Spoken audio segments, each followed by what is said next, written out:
everyone. I'm Paola Sabine from Technion Data Solutions, and I am delighted to be here with my friend Sean Tuma from Spencer Fane. Sean is lending us some time. He has a lot of knowledge and wisdom in the space of cyber and privacy, ransomware being the topic of today. Sean, would you give us a bit of background for our audience and tell us about Spencer Fane as well? Absolutely, and it's a pleasure to be here. Thank you. My name is Sean Tuma. I am a cybersecurity and data privacy attorney here at Spencer Fane, where I am co-chair of our cyber and data privacy practice group. And my practice involves dealing primarily with data breaches, cybersecurity attacks, mostly these days ransomware cases. So that's where a lot of my experience in this area comes in. Been practicing in cyber law since 1999, so I've seen a lot over the years. And this is currently our biggest threat and biggest risk. What is happening today? What are the trends and what are you facing normally with clients? So, most of our cases when they come to us, certainly our ransomware cases, the clients are finding they weren't prepared. And if they thought they were prepared, they hadn't tested their preparations. They hadn't really gone through the diligence needed. A lot of it was thinking they were prepared out of ignorance because they, hired an MSP or they just pushed it off to someone else and they didn't go in and audit and verify that it was being done properly. And so when they come to us, it's a situation where usually, with your basic ransomware attack is when the threat actors get in, they encrypt your network, encrypt all of your data, and then hold it hostage and demand a ransom payment, an extortion payment in exchange for getting the key to decrypt that data. And so that's the typical scenario. And in those cases, the way you defeat a ransomware like that through encryption is you restore from backups, right? And they know that. So they know the key to being successful in their business is if they can first get in and either forensically delete or encrypt your backups, if you even have them, so that when that time comes, they're able to, they know you don't have any other option. And so what we're seeing companies that simply don't have backups. Now, that's one phase. The next trend we've seen over the last 2 years has been the second layer of extortion, which is where they get in before they reveal themselves with the encryption, they steal your data. And so they steal the data, then they launch the encryption, and then they threaten you to publish the data if you don't pay them as well. So now they have 2 layers of extortion, right? And then the next step we've seen really over the last couple of months is when it started happening the most, is when they've stolen the data and instead of threatening to publish it on their shame sites, which whatever, they have, they start calling key data subjects or companies whose data has been stolen and telling them, hey, by the way, we've stolen this data from this company you trusted, and they won't pay to get it back or to keep us from publishing it. So now we're seeing those kind of calls get made, and we're even seeing threats and calls to regulators, if you can imagine that. Now, I don't know how the regulators are going to play into this, if they're going to be like, oh, thank you for the call, right? But so it's constantly evolving. Some individuals or organizations might be thinking this is complex, expensive, and yet we know that there are some very basic measures that can be taken that are often bypassed. Would you mind walking us through a few of those? Sure. So to take all this complexity and simplify it down in the simplest way I can, when we're talking about cybersecurity, we're talking about 2 basic things: protecting networks and protecting data. And so the protection of network part aside, because by the time you've got a ransomware attack, for it to be successful, it means they've gotten in. So you're no longer protecting your network, but are you protecting your data, right? The key to defeating those extortion leverage points that I just talked about can be very simple.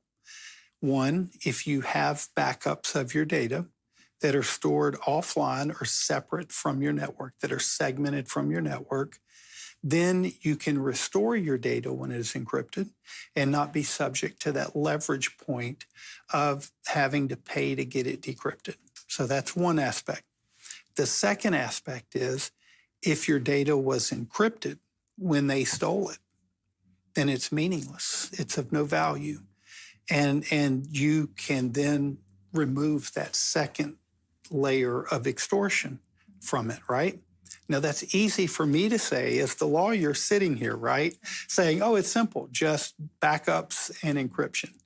But we have to start somewhere. So if we can do that, we would remove the leverage points that these extortionists have.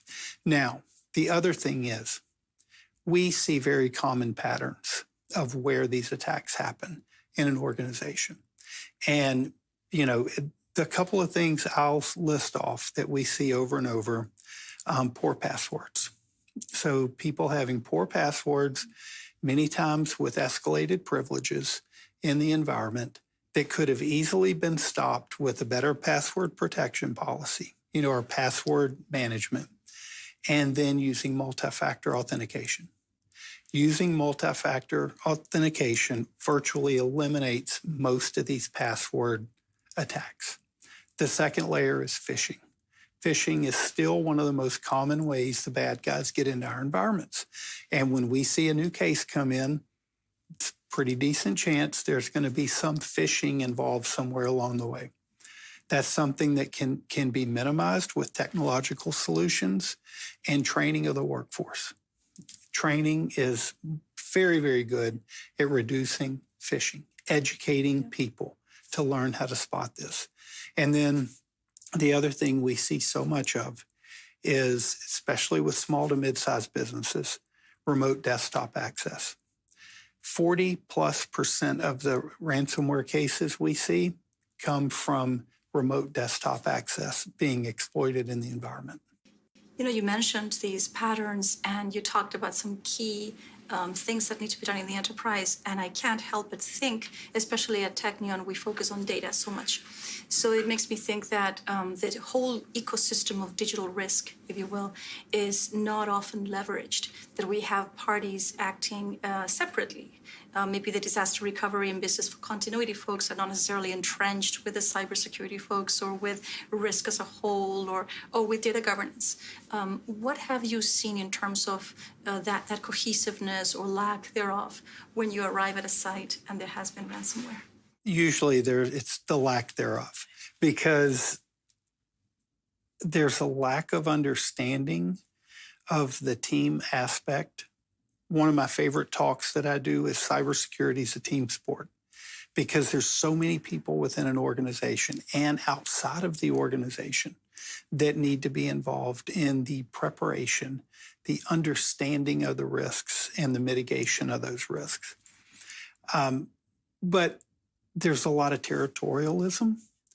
I recently wrote an article for a magazine called Ethical Boardroom talking about some of the personalities I see in cybersecurity, and specifically within organizations that get hit with these attacks. And a lot of it we see in the CISOs primarily, either an aloof kind of ignorance or this extreme arrogance of nobody's getting in my environment. Nobody is touching my environment. And they don't understand nobody's secure anymore. But because they have this mindset, whether it's the aloofness or it's the arrogance, they don't see the problems, so they don't plan to prepare for them. They don't bring the team together that's needed to do this. And the thing is, whether you call it privacy, whether you call it cybersecurity, whether you call it data governance, whatever it is, we're all trying to do the same thing. We're trying to protect our environment, and we're trying to protect and maintain access to what's valuable that we have within our environment, our data. And I don't care what you call it. That's what we're here to do, and we've got to have a team approach. And so one of the frustrating things that I see is when we come to the scene and there's been a ransomware, and it's a group that is known to exfiltrate data and shame with it. And we asked the clients, okay, we know this server was what was hit. They had access to it.